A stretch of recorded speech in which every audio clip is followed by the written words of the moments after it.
అందరికీ నమస్కారం. నా పేరు నాగమల్లి నారాయణ స్వామి.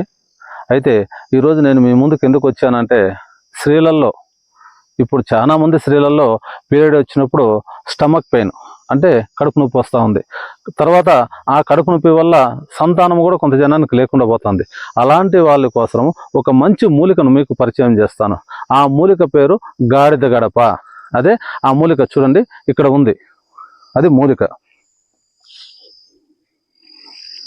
ఆ మూలికే గాడిద గడపాకు అంటారు. చాలా మంచి మూలిక. దీన్ని మీరు ఏం చేయాలంటే, పైన 2 ఆకులు వదిలేసి ఇలా 3 ఆకులు తీసుకోండి.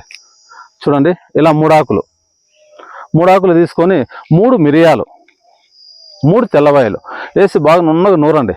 నూరేసి 3 ఉంటలు చేసుకొని పరగడుపునే మింగేయాలి. పీరియడ్ వచ్చిన రోజే, 2వ రోజు, 3వ రోజు.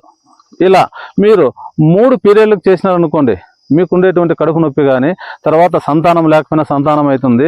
తర్వాత మనకు ఋతుశూల నొప్పి అంటారు కదా, కడుపు నొప్పి, అది కూడా తగ్గిపోతుందండి. ఇంకా మీకు ఏదైనా డౌట్ ఉంటే కింద కనపడేటువంటి నెంబర్కు కాల్ చేయండి, తెలియజేస్తాను. నమస్తే.